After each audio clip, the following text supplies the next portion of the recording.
masih punya hasrat? Ada sebagian juga ditanya, apakah masih punya hasrat?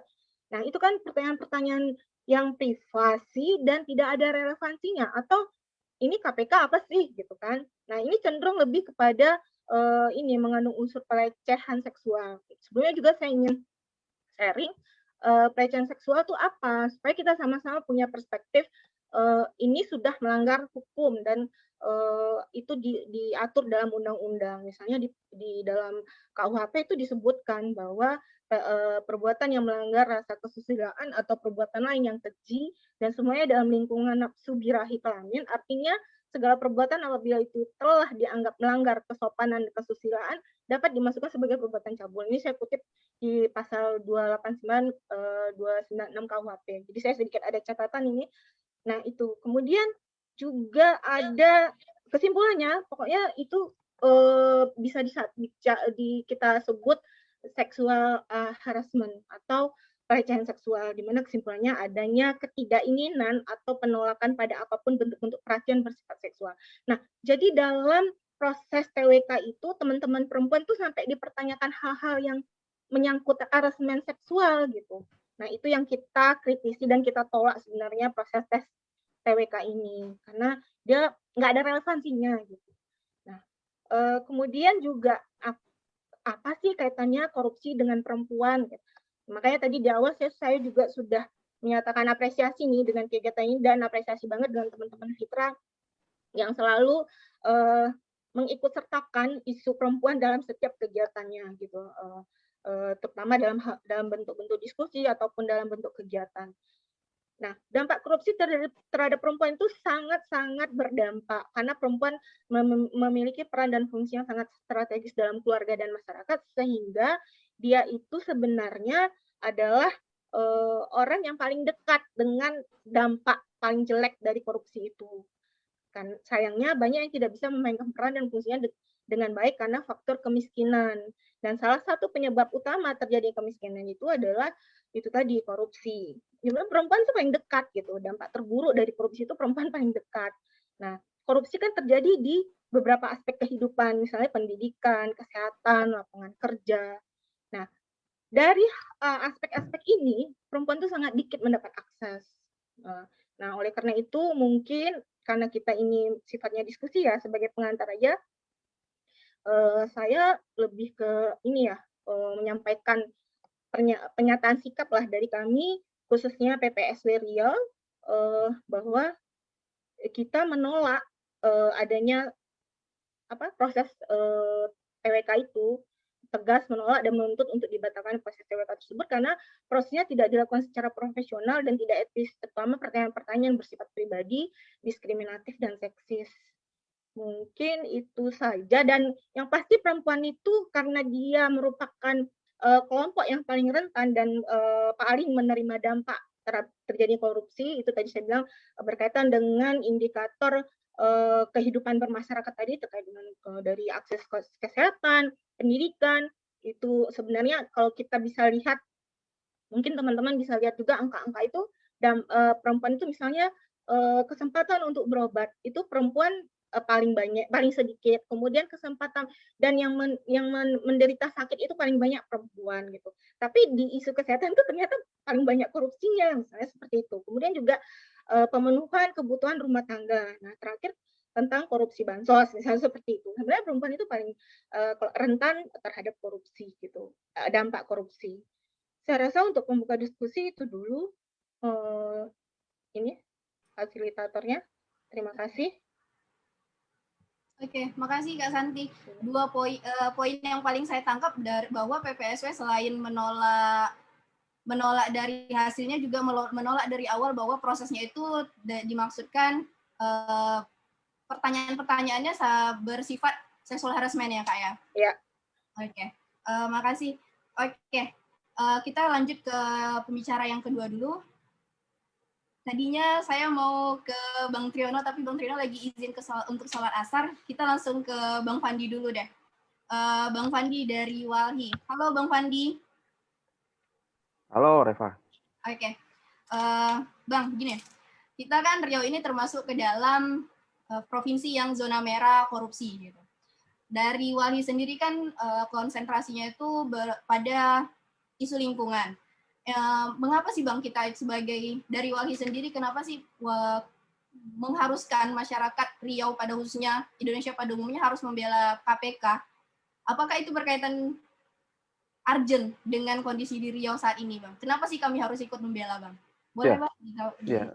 Praktek buruk perencanaan tata kelola di Provinsi Riau ini kan ya tidak lepas dari kebijakan yang dihasilkan oleh pemimpinnya, gitu kan. Nah, selama ini kita tahu bahwa operasi tangkap tangan yang berapa kali dilakukan, juga putusan vonis terkait dengan kasus korupsi itu banyak sekali menjerat pimpinan daerah kita, termasuk juga kepala dinas. Nah, berangkat dari sini ya peran KPK sangat besar sekali membongkar praktek-praktek seperti ini. Nah, kalau proses ini tidak bisa selesai, katakanlah dalam kondisi saat ini dilemahkan, ya berarti ya kondisi Riau saat ini yang ya dalam kondisi yang masih porak-poranda ya tidak bakal selesai. Nah, juga dulu pernah ada GNPSDA yang sudah punya katakanlah sejumlah target by name by address yang bakal dirujuk oleh KPK untuk membongkar praktek buruk korupsi di Riau, ya itu kan prosesnya panjang. Nah, harapannya kan itu ditangani oleh mereka-mereka yang berintegritas, yang ya beberapa di antaranya juga termasuk dalam 75 nama ini gitu. Nah, kalau misalnya prosesnya seperti ini, ya berarti ya kasus yang ada di Riau ya bisa jadi sama sekali entah berantah ya, kita mulai dari nol lagi, dan bahkan ya bisa jadi kita katakan tidak bakal ada titik terang penyelesaiannya. Nah, makanya kenapa kita harus satu suara dan saling berkoordinasi buat katakanlah menolak upaya pelemahan KPK sampai kapanpun ya bahwa menyelesaikan Riau ya itu bahkan mampu menyelesaikan Indonesia, karena banyak kasus di Riau ini ya merupakan kasus-kasus besar juga yang di Indonesia. Harapannya begitu. Eva. Oke, menarik kata Bang Fandi bahwa saat ini tuh mestinya OTT itu berjalan dengan lancar, namun karena adanya upaya-upaya seperti ini, ada pemberhentian, pemecatan, sehingga kasus-kasus OTT itu tidak berjalan semestinya. Saya baru tadi pagi sekali, Tempo juga mengeluarkan majalah dengan edisi Siapa di Balik Firly. Saya sempat baca kata-kata dari majalah itu, yaitu Harun Al-Rashid, salah satu penyidik senior, mengatakan bahwa saat ini mestinya kasus-kasus yang sudah ia tanam benihnya itu saat ini harusnya dia sudah melakukan menuai hasil dari OTT itu.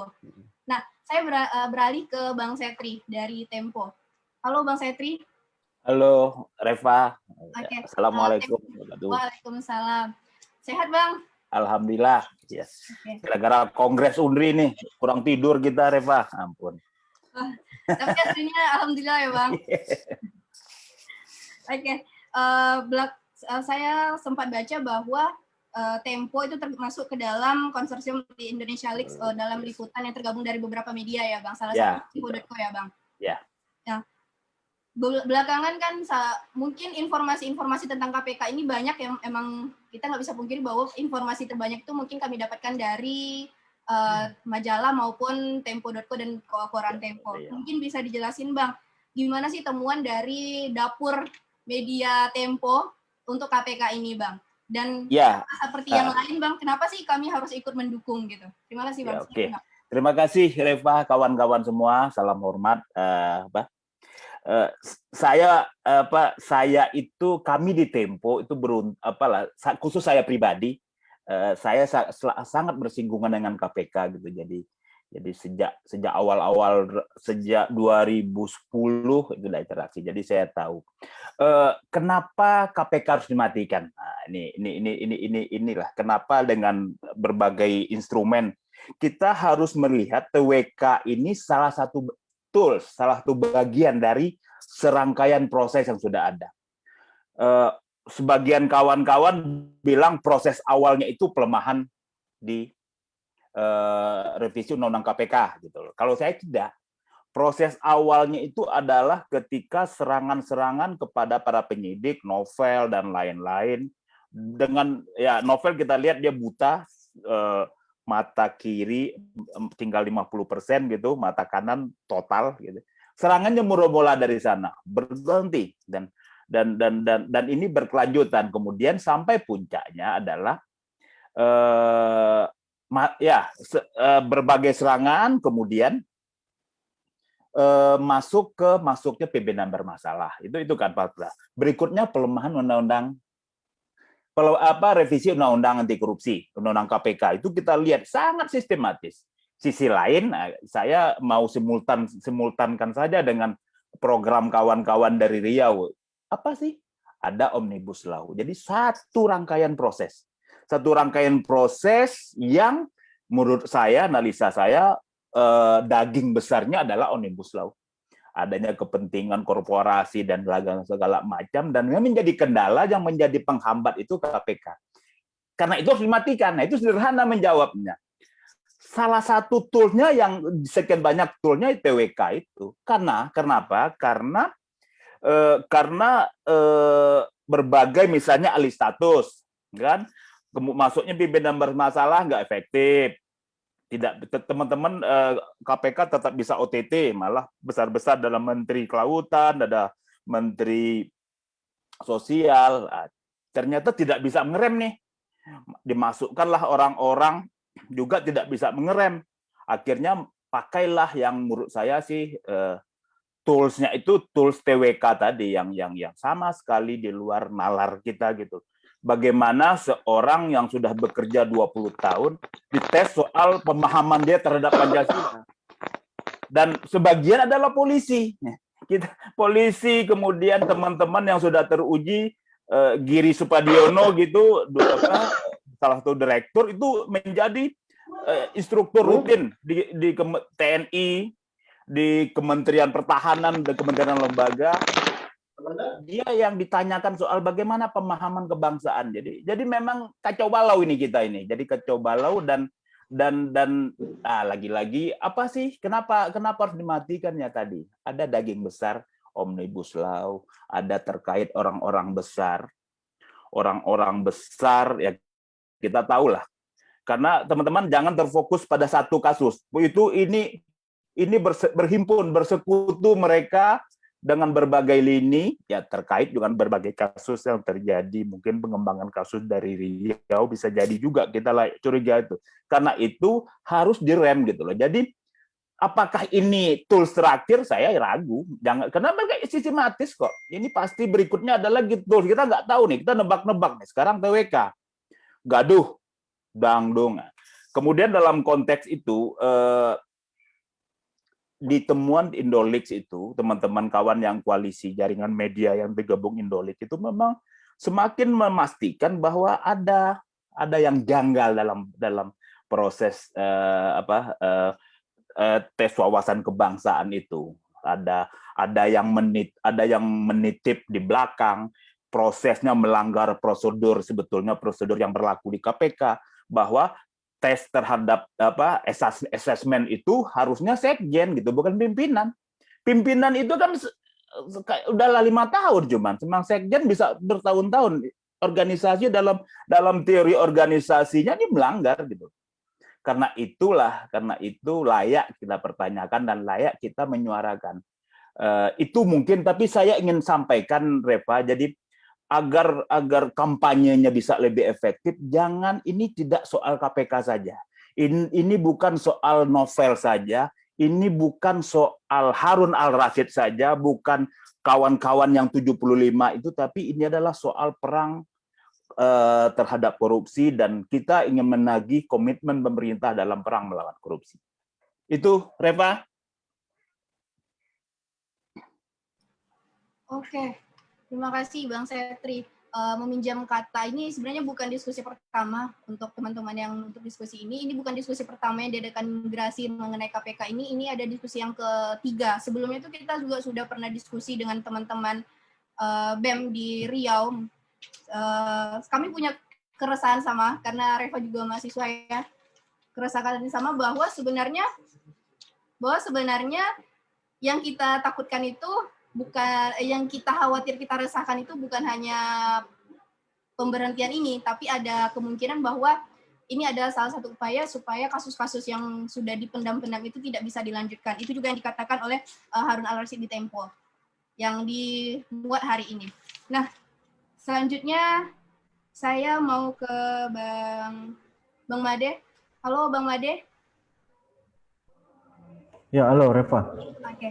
Bang Made, mungkin isunya sama ya Bang dengan Walhi tadi. Jikalah hari sendiri kan konsentrasinya itu banyak membicarakan tentang hutan di Riau. Kita sama-sama tahu bahwa korupsi itu nggak jauh-jauh dari lingkungan, apalagi di Riau ada bertebaran lah kasus-kasus seperti ini. Jikalah hari sendiri, gimana Bang temuannya tentang ini Bang? Kenapa? Dan ya sama seperti yang lain, kenapa sih kita harus sama-sama membela KPK supaya di Riau ini kasus hutannya akan seperti apa sih Bang kalau misalnya KPK yang tadi yang dilemahkan seperti ini? Terima kasih Bang. Ya Reva, terima kasih. Datuk Al-Azhar, Bang Setri, Bung Triyono, kawan-kawan semua, Kak Santi, kawan-kawan semua, saya minta izin untuk presentasi, mudah-mudahan bisa 5 menit. Karena Reva izin ya, karena agak puyeng juga ini. Saya langsung saja. Udah kelihatan kan Reva? Sudah, Made. Ya, Bang. Nah, ini untuk pertanyaan logika saja. Kita kan di kampus itu Reva diajarkan logika berpikir. Kalau mahasiswa hari ini logika berpikirnya ngaco gitu ya. Yang ngaco lah mahasiswanya itu. Nah, 75 pegawai KPK ini kan sudah pengalaman lebih dari 20 tahun. Punya rekam jejak gitu ya, terbukti memberantas korupsi yang melibatkan aktor kuat, aktor politik. Dari mulai gubernur sampai pemilik korporasi. Yang kita tahu di Polda Riau misalnya, yang 24 jam di Riau, nggak sanggup nangkapnya yang namanya gubernur. Apalagi pemilik korporasi gitu ya. Polda kita kan bintang 2. Semakin tinggi bintangnya, semakin takut dia menangkap aktor-aktor kuat ini. Itu terbukti ketika kalau kita mengandalkan kepolisian. Semakin tinggi bintangnya gitu ya, apalagi bintang 3, semakin takut dia. Justru lebih bagus polisi itu ya pangkat-pangkat kayak novel dulu kan, tidak perlu ada bintang. Karena mereka tidak memikirkan bintang itu jauh lebih bagus gitu ya. Nah, yang 75 ini untuk konteks Riau misalnya. Mau disingkirkan oleh Firly gitu ya. Kalau kita lihat, nah, yang 75 ini kan punya rekam jejak yang bagus gitu ya. Harusnya Firly itu berterima kasih dan komisioner lainnya. Kalau mereka memang punya komitmen memberantas korupsi, harusnya bangga dong. Justru makin mudah mewujudkan komitmen anti korupsi komisioner yang dikomandoi Firly itu kalau mereka memang punya komitmen memberantas korupsi. Justru ini kekuatan yang 75. Terbukti tangguh gitu ya. Tangguh memberantas korupsi. Lalu kenapa harus disingkirkan? Ini pertanyaan yang dari kemarin saya itu berpikir secara logika ini nggak masuk akal. Ada orang baik, ada orang bagus, ada orang jujur, orang bersih, orang yang terbukti gitu ya memberantas korupsi 10-20 tahun tidak punya cacat, lalu mau disingkirkan. Pertanyaannya, Firly dan komisioner itu punya komitmen memberantas korupsi nggak? Gitu ya. Kalau orang ini dicampak semua, tidak semua 75, tapi orang kalau lihat video tadi film Endgame itu, semua orang kuat punya rekam jejak yang bagus gitu ya. Kalau mengandalkan orang baru, maka akan mulai dari nol. Membangun case building dan sebagainya dan seterusnya. Lalu yang paling kita butuhkan penyidik-penyidik yang sudah pengalaman sampai 20 tahun, itu kan pengalaman dia membongkar korupsi gitu ya dengan modus yang canggih dan seterusnya. Nah, ya ini yang saya bilang tadi, 75 pegawai ini punya peran besar terhadap Riau, khususnya membongkar kejahatan korporasi sektor kehutanan dan sawit. Nanti kita lihat. Nah, jika lari sampai berpikir gitu ya, nampaknya kian sulit atau bahkan memang Firly dan Komisioner KPK hendak menghentikan kejahatan korporasi. Mari kita lihat, zamannya Pak Laude dulu itu sudah sampai ngomong, KPK tidak akan menyasar pelaku individu semata, tapi akan fokus juga pada korporasinya. Ini pernyataan Pak Laude detik-detik sudah mau berakhir jadi komisioner. Jadi waktu itu saya masih ingat beberapa kali pertemuan dengan komisioner KPK, memang di periode 2002 dan seterusnya itu mereka akan menyasar korporasi. Sayangnya Pak Laude tidak terpilih. Mari kita lihat kasus yang dulu-dulu misalnya. Soal konteks ada kasus besar yang kaitan dengan sumber daya alam. Ini KPK 2015-2019. 2016 kita tahu di zamannya Pak Agus Raharjo dan Pak Laude salah satunya itu menginisiasi perma tentang tata cara penanganan tindak pidana korporasi. Yang test case mereka 2017 itu berhasil menetapkan korporasi sebagai tersangka dalam kasus pengadaan barang dan jasa. Lalu kita lihat kasus Nur Alam, pertama kali korupsi tambang. Itu ya, yang ditangani oleh KPK untuk konteks penghitungan kerugian ekologis. Jadi KPK mulai masuk ke situ. Meskipun di pengadilan negeri divonis tapi tidak mengakui kerugian ekologis, tapi akhirnya di putusan berikutnya itu yang lebih tinggi, kalau saya nggak salah penghitungan kerugian ekologis akhirnya masuk. Lalu 2018 kita lihat KPK meng-OTT. Ini perusahaan besar, grup besar Sinarmas Group gitu ya. Pemain besar di Kalteng. OTT waktu itu. Dia mau menyuap anggota DPRD terkait dengan limbah sawit. Lalu kalau kita lihat 2017-2018 ini yang saya cerita, waktu itu pernah berdialog dengan Laude dan Pak Laude, Pak Alex Marwata waktu di Riau, mereka bilang 20 korporasi HTI yang di Riau itu sudah masuk penindakan, bahkan sudah bentuk satgas khusus untuk menangani ini. Kasusnya sudah lebih dari 10 tahun waktu itu. Kalau saya tidak salah satu ininya adalah Pak Harun itu yang akan memimpin ini gitu ya. Nah, lalu 2019 kita tahu KPK menetapkan mulai masuk ke korporasi ini. PT Palma 1, Suheri Tirta yang 3-4 hari lalu akhirnya Suheri Tirta divonis 3 tahun, Surya Darmadi secara langsung dia sudah jadi tersangka juga oleh KPK. Ini dia sudah kabur gitu ya ke Singapura. Nah, kawan-kawan kalau kita lihat kasus kita balik ke belakang, ini juga saya kira Bang Sestri paham betul. Sejak 2006 sesungguhnya KPK sudah masuk pada sektor sumber daya alam. Sawit misalnya 2006, saya hanya mau mengingatkan kasus Gubernur Kaltim gitu ya, korupsi dengan Surya Dumai Group. Surya Dumai Group ini Martias. Martias juga pernah dihukum waktu itu, 2007 gitu ya, karena korupsi sawit. 2008 inilah dia mulai masuk ke Riau. Masuk ke Riau, 20 korporasi ATI, Bupati Pelalawan pertama tersangka, lalu terus sampai 2014 ada Bupati Siak, Gubernur Riau, yang Pak Rusli Zainal bisa jadi tahun ini keluar atau tahun depan bebas gitu ya. Nah, lalu ada kepala dinas. Kita tahu seluruh pledoi para terpidana ini itu mengatakan kami ini kok dihukum, perusahaan kok tidak dihukum. Nah, akhirnya KPK 2015-2019 itu sudah mau masuk ke sini, bahkan sudah bentuk Satgas khususnya. Sayang Pak Laude tidak terpilih dan kita lihat meskipun akhirnya kasusnya Suheri Tirta masuk pengadilan, tapi sungguhnya itu bukanlah prestasinya si Firly. Nah, ini kita lihat yang terakhir kasus Anak Makmun, yang hijau-hijau itu kasus Riau semua. Nah, ini kasusnya Pak Anas Makmun yang ini yang sekilas kalau bisa kita baca gitu ya.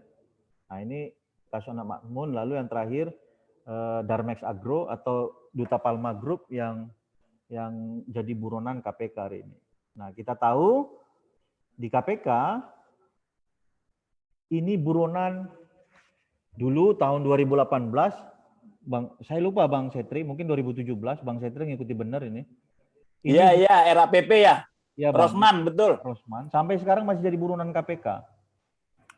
Padahal udah di Medan, Made. Udah di Medan. Katanya di Brazil, Bang. Kalau yang Surya Darmadi ini baru, Bang. 2019 sampai 2020. Begitu dia jadi tersangka, beberapa kali dipanggil KPK, buron dia. Nah, ada 2 taipan, atau kalau yang kanan ini taipan, kalau Insinyur Rosman ini kan hanya pemain hanya pion ya, karena bos besarnya Sukanto Tanoto dan beberapa taipan lainnya. Nah, ini hanya menyegarkan ingatan kita, kasus-kasus korupsi kehutanan, negara rugi, bukan hanya keuangan negara rugi ya,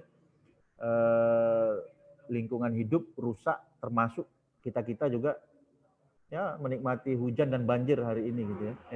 Hujan, banjir, dan polusi asap. Misal ini para pengakuan direktur-direktur anak-anak perusahaannya APP dan April, mereka ngakui nebang hutan alam, beberapa perusahaan menyuap Bupati Pelalawan, Bupati Siak, lalu kayunya di belakang layar itu untuk siapa? Ya untuk 2 korporasi besar itu, APP dan April. Dan semua ini terbukti, udah clear di pengadilan, tinggal aktor utamanya korporasi dan ownernya yang sampai detik ini belum juga dikejar-kejar. Nah, pertanyaan saya, seorang Firly yang semakin tinggi bintangnya di kepolisian itu, semakin tidak punya keberanian melawan kejahatan gitu ya.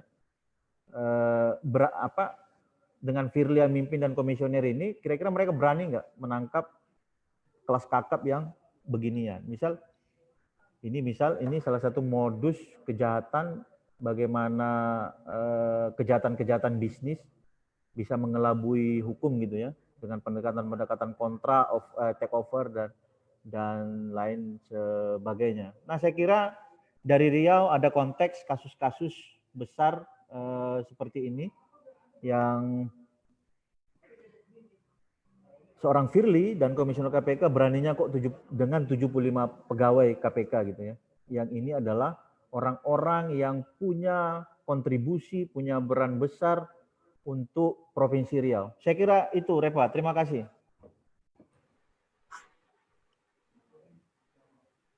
Bisa.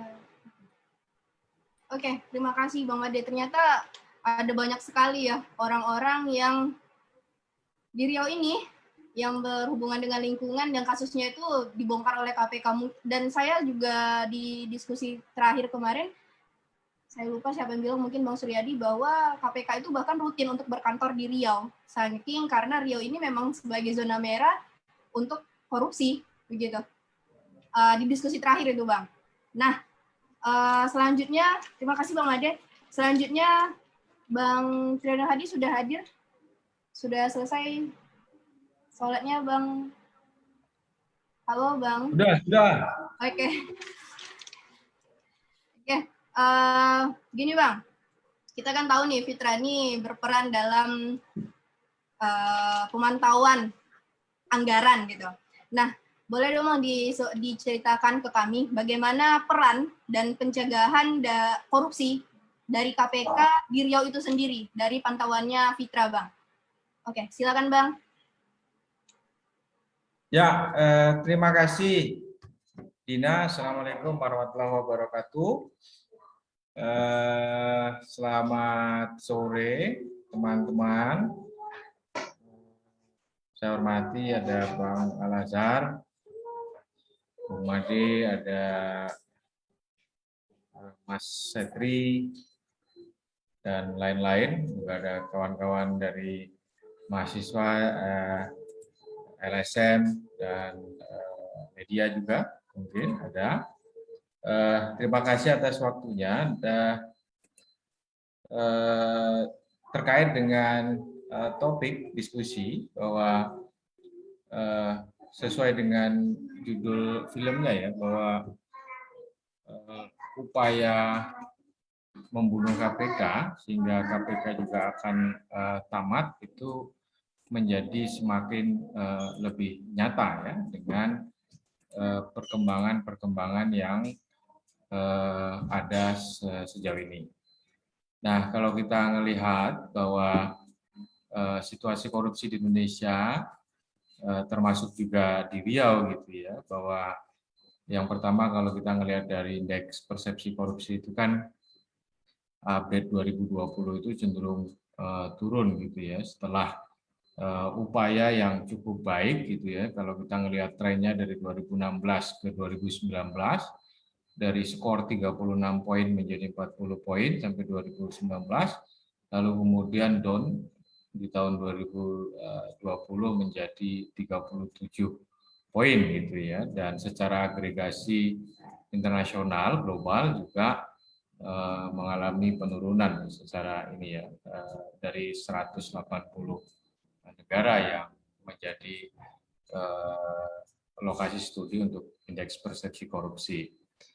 Nah, kemudian kalau kita juga melihat dari ini produknya KPK juga, misalnya terkait survei persepsi korupsi gitu ya, SPI, survei penilaian integritas yang juga dilihat dari kementerian, kemudian ada pemerintah daerah, itu juga masih menunjukkan rendah, dan mengafirmasi dari yang disampaikan oleh sebelumnya, misalnya dari Pak Madri Ali misalnya, ya termasuk Riau adalah daerah dari 14 provinsi di Indonesia yang hasil nilai SPI-nya cukup rendah gitu ya, atau berada pada posisi yang paling bawah gitu. Nah, tentu kalau kita melihat dari tren kasus korupsi dan lain sebagainya, maka sebenarnya masih banyak gitu ya korupsi-korupsi yang terjadi di Indonesia, baik yang sudah diungkap maupun yang belum. Nah, upaya-upaya melemahkan KPK juga memang sudah bisa dilihat misalnya dari bagaimana KPK akhir-akhir ini melakukan penindakan kasus. Kalau kita melihat dari trennya, misalnya 2015, 2018 itu adalah tren peningkatan yang cukup bagus gitu ya. Lalu kemudian transisi gitu ya di 2019 antara pimpinan lama dengan pimpinan baru itu juga masih cukup baik karena berada di atas rata-rata. Lalu kemudian kalau kita melihat dari 2020 sampai 2021 sehingga semester pertama sampai semester pertama 2021 itu memang trennya menurun ya, khususnya di 2020. Misalnya dari baik itu dari penyelidikannya juga menurun, kemudian penyidikannya menurun, penuntutannya juga menurun, misalnya bahkan kasus yang ingkrah di tahun 2020 itu juga mengalami penurunan yang cukup signifikan dari 142 di tahun 2019, lalu kemudian 2020 itu menjadi 75 kasus yang ingkrah. Lalu kemudian yang eksekusi justru semakin kecil lagi. Nah, bahwa KPK adalah lembaga yang saya menilai gitu ya, baik secara pribadi maupun secara lembaga yang juga beberapa periode tahun ini bekerja dengan yang juga relevansi dengan apa yang dilakukan oleh teman-teman di KPK, memang masih melihat bahwa KPK dalam proses melakukan pemberantasan korupsi itu memang tidak,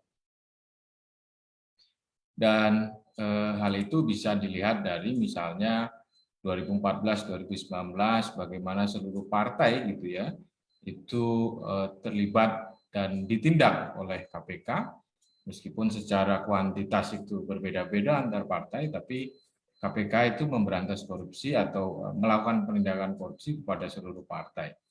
Nah, artinya bahwa tudingan atau tuduhan terhadap KPK yang melakukan tebang pilih itu menurut kami adalah tuduhan yang tidak berdasar.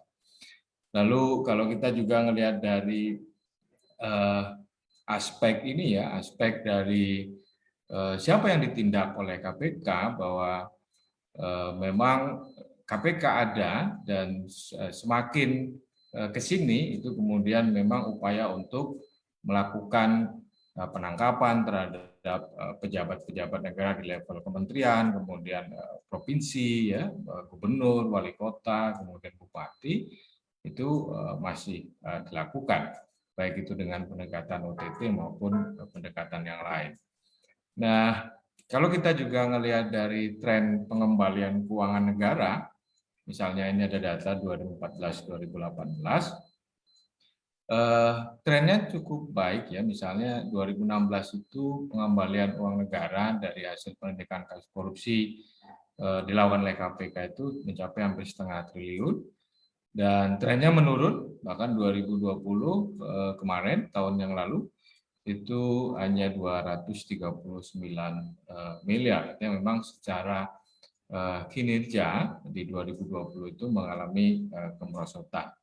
Nah, fakta-fakta ini yang kemudian menurut kami juga dengan situasi yang ada bahwa sangat sukses juga para penjahat-penjahat negara itu kemudian melakukan upaya melemahkan KPK sehingga di lembaga KPK itu tidak menjadi lembaga yang cukup kuat untuk memberantas korupsi dengan tadi aspek penindakan, aspek pengembalian keuangan negara dan seterusnya. Nah, bahwa kenapa kita penting gitu ya untuk tetap melakukan advokasi dalam upaya menyelamatkan KPK dari penguasa-penguasa jahat atau pihak-pihak tertentu itu, maka yang pertama adalah bahwa KPK itu disukai rakyat ya, namun dimusuhi oleh penguasa ya, khususnya pada penguasa yang jahat di berbagai unsur gitu ya. Tentu legislatif, eksekutif, dan seterusnya. Nah, KPK memiliki sistem integritas yang internal yang baik. Misalnya kalau kita juga melihat dari film tadi, bagaimana teman-teman di pegawai KPK yang menjadi korban korban pemecatan itu cukup menggambarkan bahwa sistem di internalnya juga baik. Dan itu terkonfirmasi juga, misalnya baru-baru yang di akhir, dan itu terjadi di 2020 ketika Pak Firly menjadi pimpinan KPK, itu ada penyidik KPK yang melakukan yang menerima suap dari kasus yang sedang ditangani. Namun itu karena sistem integritasnya bagus, sistem standar SOP-nya cukup bagus, akhirnya itu cepat kemudian ditindak, dan sekarang sudah proses. Dan KPK menangkap koruptor di semua level, termasuk di Riau, ada gubernur, ada bupati gitu ya, ada wali kota, ada wakil bupati dan seterusnya yang menjadi yang ditangkap gitu ya, yang dipidanakan oleh KPK. Kemudian tidak kompromi terhadap koruptor, tadi saya sebutin ada partai, ada kementerian, partai di seluruh partai yang ada dan seterusnya, sehingga alasan-alasan inilah yang kemudian menjadi resah gitu ya bagi penguasa-penguasa jahat, sehingga akhirnya juga KPK dijadikan sebagai musuh bersama oleh mereka, termasuk tadi bagaimana upaya untuk memberantas kejahatan korupsi pada hutan, lahan, perkebunan, dan seterusnya yang disampaikan oleh Pak Ahmadi tadi. Nah, itu juga menjadi alasan-alasan yang kemudian kenapa KPK harus diberhentikan. Nah, menambahkan dari yang disampaikan oleh Pak Etri bahwa upaya membunuh KPK itu kan ya pertama ada kriminalisasi pimpinan sebelumnya, misalnya terjadi di Cicak Buaya Jilid 1, kemudian ada Cicak Buaya Jilid 2, Abraham Samad dan Bambang, sebelumnya ada pimpinan KPK juga, lalu kemudian ada intimidasi gitu ya terhadap pegawai KPK, ada novel, kemudian ada juga yang lain termasuk penghilangan barang bukti dan seterusnya, pencurian alat-alat yang menjadi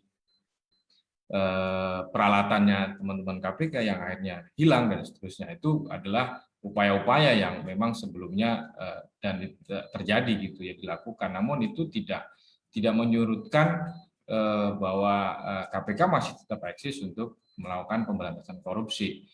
Nah, lalu akhirnya dengan merevisi undang-undang itu adalah pilihan middle yang kemudian diambil oleh penguasa gitu ya dalam upaya untuk melemahkan KPK.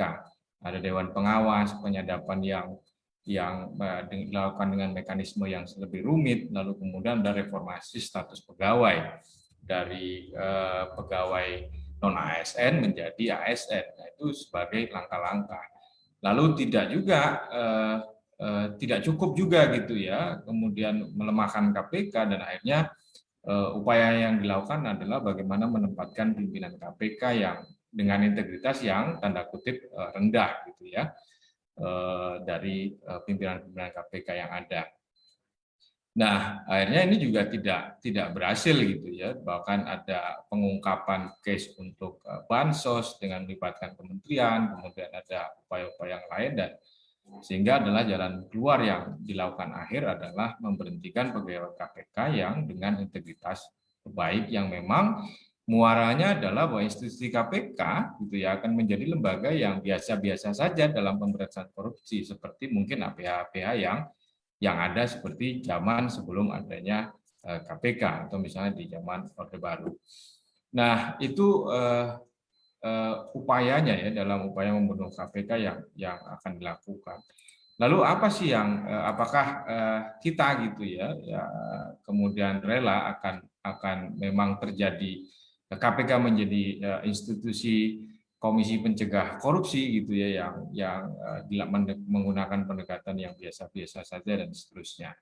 Nah, kaitan dengan upaya lain bagaimana KPK mengupayakan untuk dengan pendekatan pencegahan itu juga sebenarnya dilakukan ya, bagaimana koordinasi supervisi untuk keuangan daerah, untuk aset dan lain sebagainya itu juga cukup memberikan dampak terhadap pencegahan korupsi yang merupakan dedikasi sebagian adalah dedikasi dari orang-orang yang saat ini menjadi korban. Artinya memang pimpinan KPK yang menyetujui terhadap hasil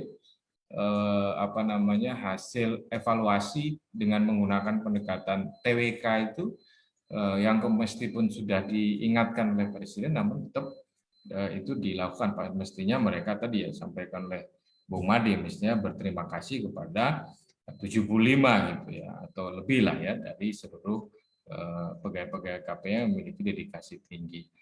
Nah, perkuatan gerakan sosial itu menjadi penting karena sejauh ada kalau saya melihat kan ada tren penurunan gerakan sosial ya dalam upaya untuk penyelamatan KPK. Ya mungkin situasinya karena ada COVID dan lain sebagainya sehingga juga tidak seperti misalnya kejadian-kejadian KPK yang sebelumnya, misalnya ketika pemberhentian Bambang dan Abraham Samad, kemudian ada ketika gerakan untuk Novel Baswedan. Nah itu memang terasa agak menurun ya tren gerakan sosialnya yang dengan situasi yang ada. Oleh karena itu maka penting kita untuk meningkatkan lah ya gerakan sosial itu dengan strategi-strategi yang lebih efektif, khususnya untuk dari teman-teman di Riau. Itu Mbak Dina ya dari saya sementara. Maaf kalau terlalu panjang. Ya, nggak apa-apa. Banyak ilmu baru juga dari panjangnya penyampaian itu. Kita sama-sama nangkap dari yang awal sampai Bang Triyono Hadi juga bahwa sebenarnya ini bukan awal. Ini juga mungkin bukan akhir, akan selalu ada upaya-upaya untuk pelemahan KPK, dan itu tugas kita untuk tetap membersamai supaya KPK tetap hidup dan tetap ada. Nah, terakhir pembicara terakhir ke Datu Al-Azhar. Assalamualaikum Tuh. Waalaikumsalam warahmatullahi. Ya, begini Tuh, kan kita sebagai masyarakat Riau dan Datuk sebagai tokoh masyarakat di Provinsi Riau itu, gimana sih, bagaimana Datuk memandang upaya pelemahan terhadap KPK ini, seberapa besar pengaruhnya itu terhadap kita sebagai masyarakat di Provinsi Riau ini, begitu Tuh.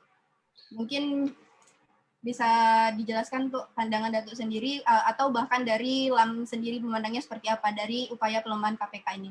Silakan, Tuh. Baik, terima kasih Reva. Salam Pak Setri. Ya Tuh, salam Tuh. Ya Bu Santi, Made, Triyono dan Fandi, lalu siapa lagi? Itu dia ya. Nah, itu. Yang pertama, ketika KPK lahir, ada harapan yang amat besar bagi kita bahwa Indonesia akan berubah dari satu rezim yang sesuka hatinya menjadi sebuah rezim yang dikelola secara meritokratik. Paling tidak ada tujuan-tujuan ke arah itu. Dengan mengedepankan pengelolaan negara yang berintegritas, dan kemudian juga Indonesia hebat itu tergambar juga dalam semboyan KPK, jujur, berani, jujur, dan hebat. Itu.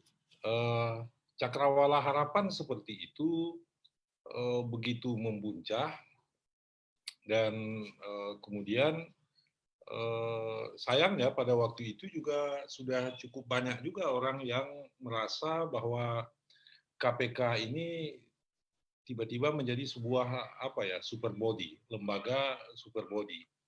Nah, biasanya kalau di Indonesia, Pak Setri, tidak boleh ada yang kuat gitu.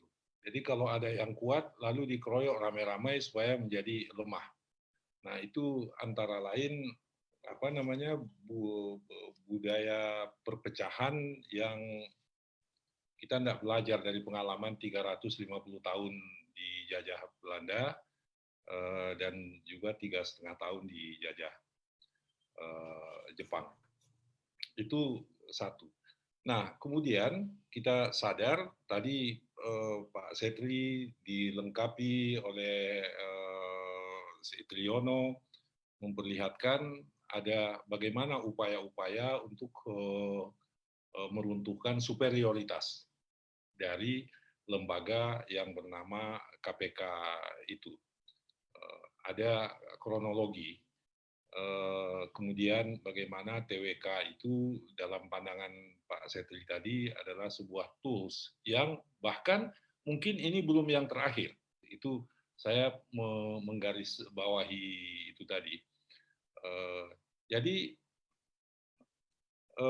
begini Reva dan kawan-kawan, kalau dari perspektif Riau, harapan yang besar itu lebih-lebih lagi sebenarnya terasa ketika reformasi dulu. Kita masih ingat tadi belum disentuh oleh Made, belum disentuh oleh Fandi maupun Triono.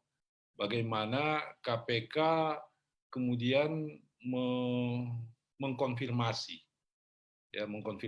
ada lahan temuan pansus DPRD 1,6 atau 1,8 juta yang ilegal, lalu kemudian dikonfirmasi oleh KPK sekitar 1,2 juta ya Made ya, sekitar 1,2 juta. Nah, itu konfirmasi itu amat penting bagi kita di Riau sebagai, dan itu sekaligus mengkonfirmasi bahwa Riau ini memang seperti rumah yang tak berpintu, ya, tak berpintu, tak berjendela, jadi angin lalu, tempias lalu, itu kata adatnya. Jadi orang yang datang dengan legal, dengan orang yang datang mengeruk sumber daya alam kita ini secara ilegal, sama saja ya welcoming terhadap mereka. Lalu ketika fakta bahwa pada masyarakat, terutama masyarakat adat ini, Reva, merasakan makin sempitnya ruang kehidupan mereka, ya baru kemudian kita ya tersadar bahwa kita sudah tidak punya apa-apa lagi. Bagi Riau, salah satu dari urgensi kekuatan KPK itu adalah pada upaya pemanfaatan sumber daya alam yang berkeadilan.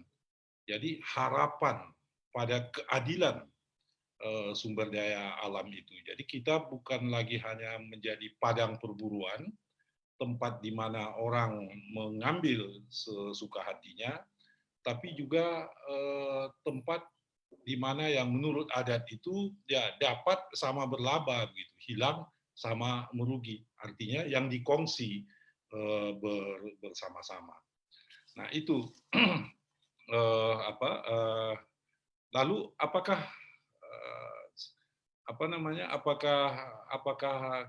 KPK akan lemah dengan cara-cara seperti ini? Saya Pak Setri, Made dan kawan-kawan saya tidak percaya bahwa bahwa bahwa ini akan menjadi lemah sepanjang masyarakat, komponen-komponen yang menginginkan KPK itu tetap kuat itu masih berkobar semangatnya. Tapi kalau kita diam saja, ya jelas reformasi 98 yang kemudian melahirkan KPK dan harapan-harapan yang tertumpang kepada lembaga ini, kalau kita diam, kita tidak seperti tadi Pak Setri terus memelototi apa dan bagaimana yang terjadi di dalam upaya-upaya yang dilakukan. Tadi katanya sistematis juga. Maka selagi komponen-komponen masyarakat Indonesia yang menginginkan terwujudnya keadilan yang merata itu tetap bersuara lantang, maka insya Allah sebagai lembaga KPK itu tidak akan ini. Terakhir saya ingin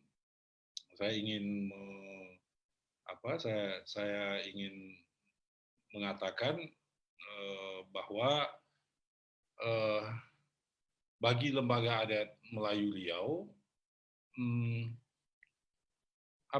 bagi lembaga adat Melayu Riau, pertanyaannya yang selalu muncul itu ialah bagi saya pribadi dan lembaga adat Melayu Riau, yang diuntungkan dari pelemahan seperti ini siapa?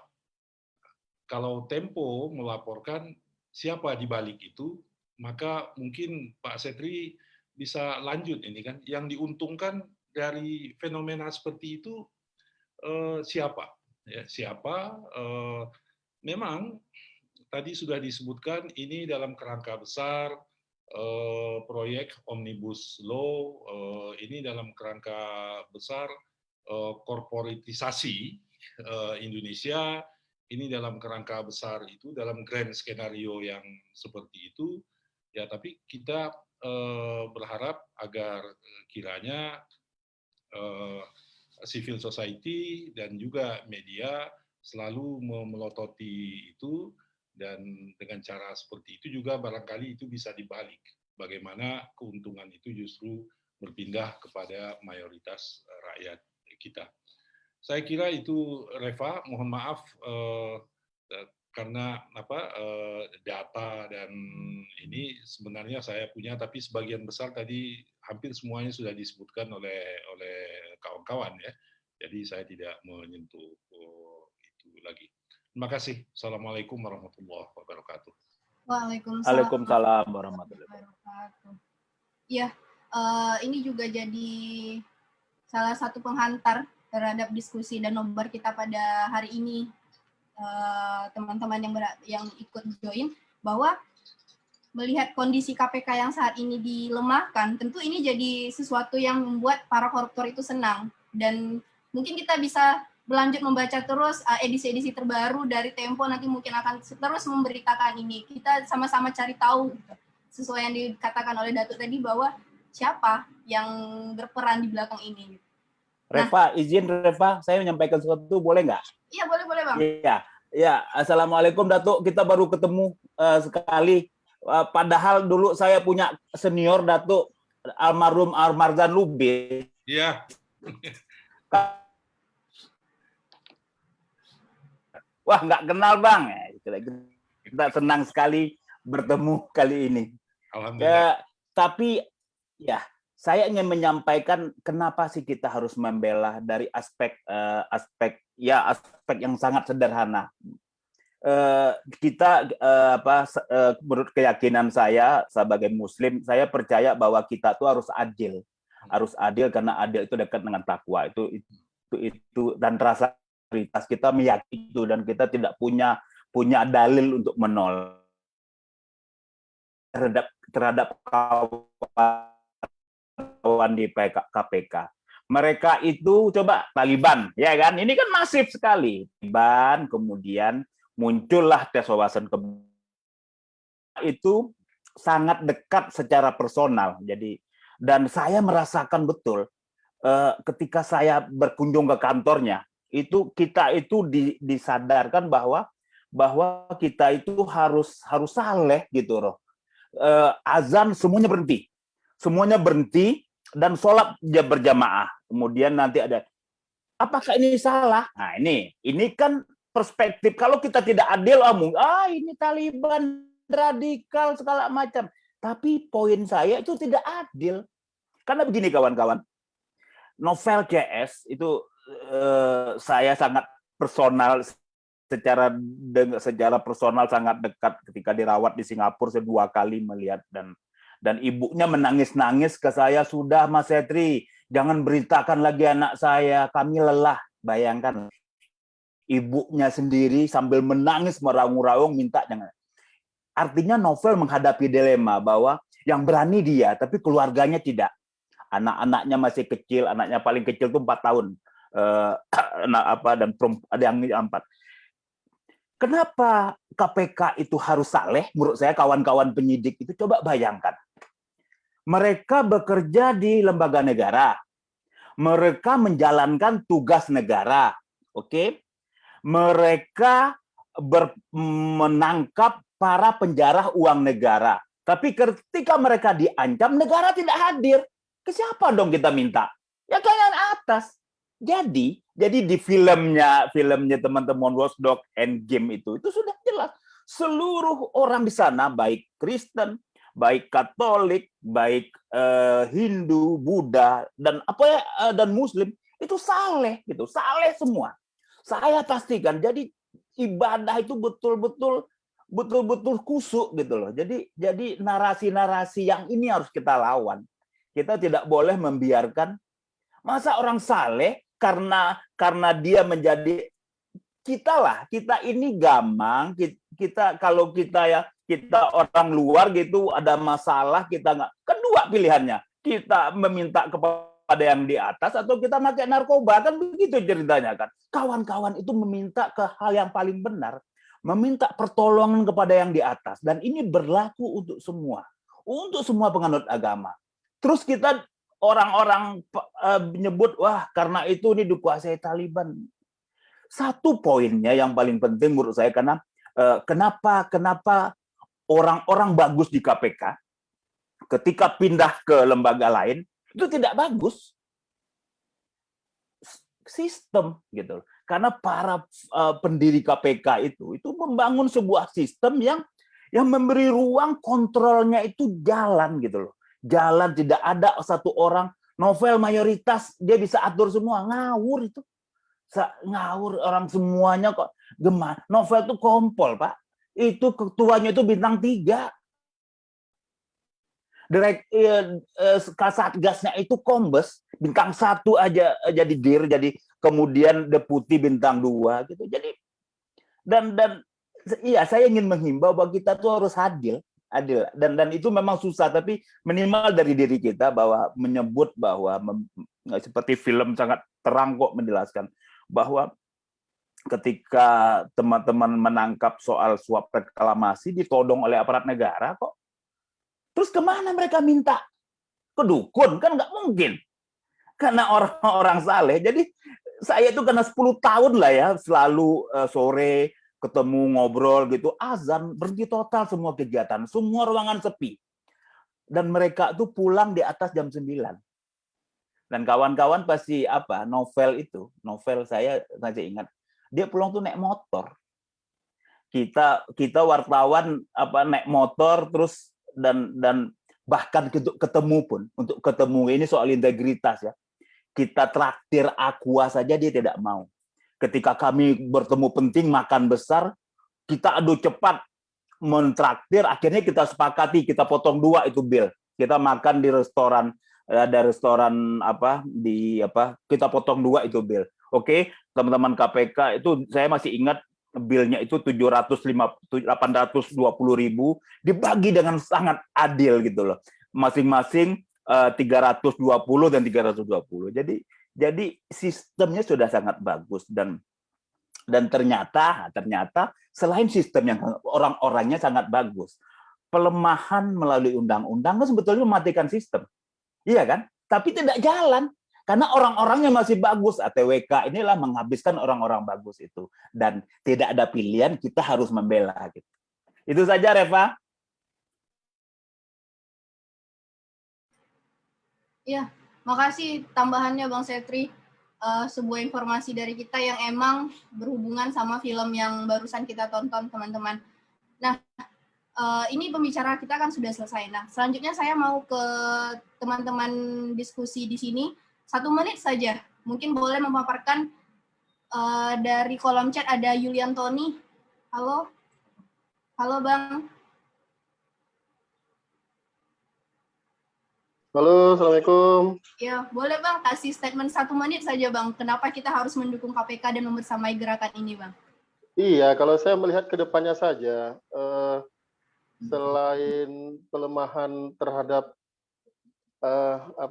penegakan hukum pidana korupsi, saya juga khawatir ini jadi alat untuk membungkam aktivis atau untuk menjadi pemukul kelompok-kelompok oposisi begitu. Ini menurut saya juga bahaya begitu, karena sekarang kekuasaan kan sudah di tangan mereka semua. Oligarki dan penguasa sudah menguasai alat-alat penegakan hukum sekarang ini. Jadi ya suka hati mereka saja nanti untuk memainkan alat-alat itu begitu. Itu aja sih. Untuk itu maka ya ini harus dilawan. Ini harus, saya setuju kalau ini menjadi prioritas kita untuk berjuang ke depannya. Begitu saja barangkali, Mbak. Terima kasih. Oke, terima kasih Bang. Yang teman-teman yang lain mungkin sebelum kita tutup, teman-teman yang lain ada yang mau ngasih statement 1 menit saja, singkat saja. Riko itu Reva, mana dia nggak keluar videonya Riko? Dia takut COVID, Bang. COVID-nya nggak lewat udara kok, Bang. Udah nyebar katanya lewat Zoom. Lewat Zoom. Halo Bang Riko ditanyain, Bang.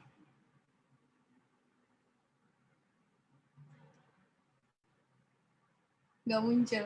Habis kuota dia tuh. Habis kuota. Atau teman-teman yang lain? Yang perempuan mungkin? Kak Tika? Kak Tika? Oh ini, silakan. Izin Mbak Reva? Iya, silakan. Baik, bismillahirrahmanirrahim. Assalamualaikum warahmatullahi wabarakatuh. Kenalkan, Khalid dari sebenarnya kami ada perkumpulan namanya Independen Demokrasi atau IDE. Itu merupakan perkumpulan yang dibentuk oleh pemuda-pemuda di Riau. Gitu. Jadi mungkin salam kenal dengan senior Pak Datuk Al-Azhar, Bang Setri, Kak Kanda Made Ali, Bang Triono dan segalanya. Gitu. Mengenai KPK ini tentu kami konsen perkumpulan kami ini berbicara tentang perspektif sosial politik dan juga hukum gitu. Karena tadi saya ingin menambahkan mengapa kita harus membela KPK. Platformnya yang terbesar itu ialah ketidakadilan itu.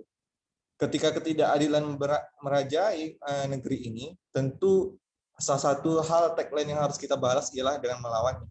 Makanya kalau kita berbicara mengapa KPK itu bisa lemah, sebenarnya dari sejak tahun 2002 ketika KPK itu dibentuk, itu sudah ada berbagai macam pencobaan. Tentu Bang Setri mengingatnya jelas kan bagaimana episode cicak dan buaya itu sampai jilid keberapa gitu kan, yang dimana cicak digambarkan seperti KPK dan instansi lain disebut dengan buaya. Nah inilah yang menjadi dilema kita. Tentu kalau jujur, kalau kami dari Independen Demokrasi, kami tidak membela KPK-nya, tetapi justru membela ketidakadilannya.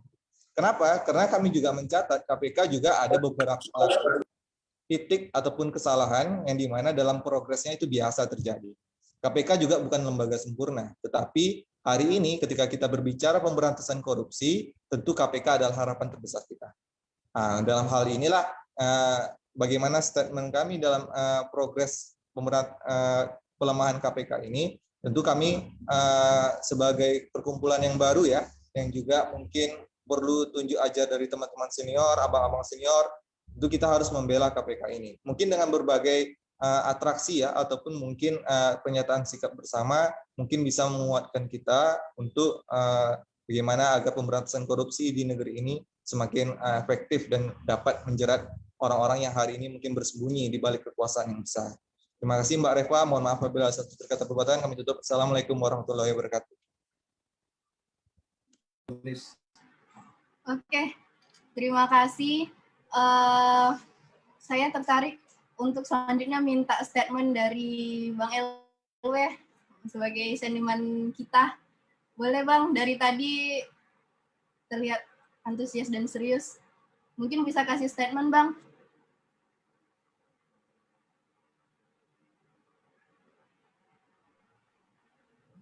Ya, terima kasih. Nggak ada statement, cuman saya penonton aja.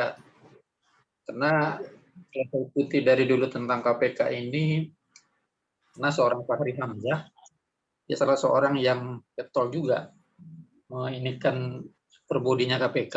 Ada pada suatu diskusi di TV One, dia bilang, apa kok lembaga seperti kepolisian, jaksa itu tidak dilibatkan dalam pemberantasan korupsi. Nah, itu yang sampai sekarang saya ketika fenomena terakhir terjadi seperti ini, saya jadi heran gitu. Sepertinya memang mengarah ke sana.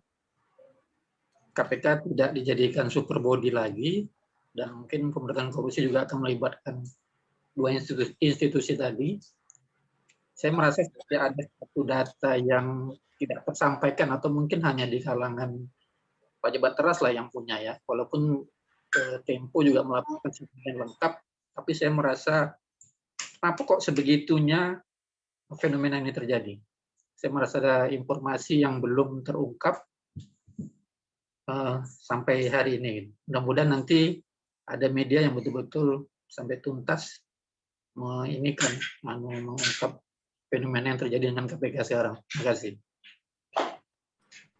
Ya, terima kasih Bang. Teman-teman diskusi hari ini mungkin cukup sampai di sini. Nah, sebelum itu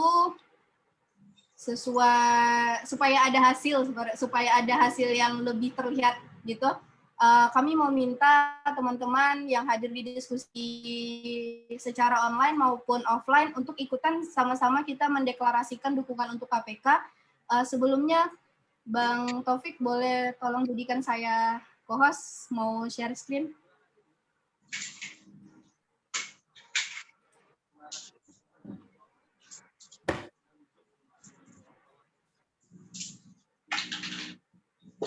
Halo, Bang Taufik. Oke.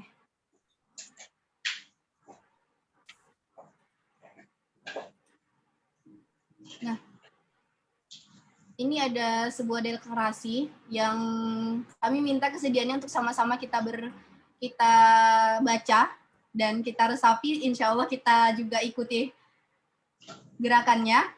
Sebelumnya teman-teman yang hadir nonton di Kopije secara offline sudah bisa dilihat. Ini jadi testimoni juga untuk Watchdog karena mereka meminta testimoni seperti ini.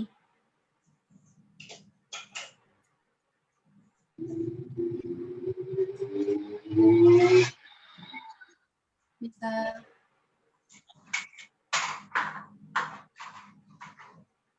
kita bisa ini supaya mudah kita baca sama-sama saja. Udah direkam kan ya, Bang?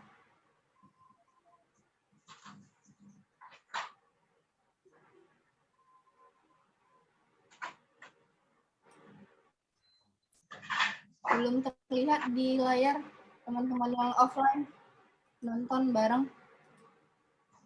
Mungkin Bang Suryadi bisa arahin kamera belakang.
Halo teman-teman, maaf jaringan, ada kesalahan jaringan.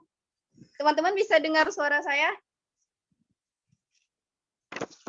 Bisa.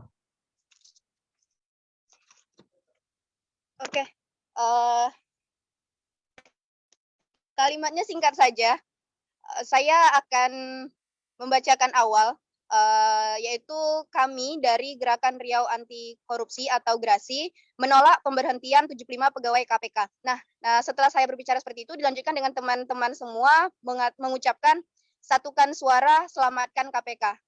Sampai di sini bisa diingat, satukan suara, selamatkan KPK. Bisa? Bisa. Bisa.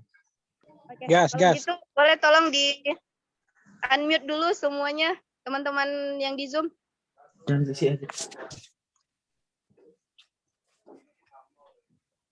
unmute dulu.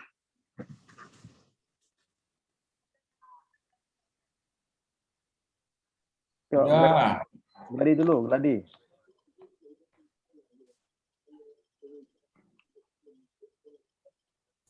Kak Sartika, Triandi, Kak Santi. Sudah? Oke, kita Sudah. mulai saja teman-teman. Kami dari Gerakan Riau Anti Korupsi atau GRASI menolak pemberhentian 75 pegawai KPK. Satukan suara, Selamatkan selamatkan KPK. Suara, selamatkan KPK. Terima kasih teman-teman semuanya.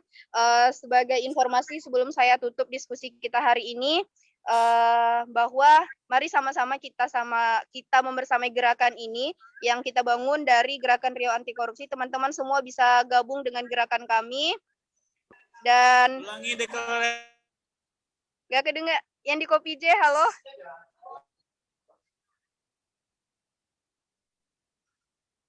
Yang di Kopi J? Nanti kita rekam secara offline saja yang di Kopi J ya. Oke. Nah, saya mau katakan bahwa gerakan ini sudah kami lakukan beberapa kali dan selain diskusi kami juga memiliki kegiatan lain, yaitu ada pembuatan surat cinta untuk Bapak Presiden tentang kita menolak hasil dari pemecatan terhadap 75 pegawai KPK termasuk tes TWK dan sebagainya. Nah, teman-teman bisa ikut andil dalam gerakan ini, bisa dengan mengirimkan surat dukungannya ke email grasiriau@gmail.com. Begitu. Terima kasih semuanya. Terima kasih telah mengikuti diskusi dan nonton bareng pada hari ini. Saya Reva Dinasri dan teman-teman dari Koalisi Riau, Gerakan Riau Anti Korupsi, mohon maaf apabila banyak kesalahan teknis. Terima kasih untuk seluruh pembicara hari ini. Saya akhiri dengan wassalamualaikum warahmatullahi wabarakatuh. Waalaikumsalam warahmatullahi wabarakatuh.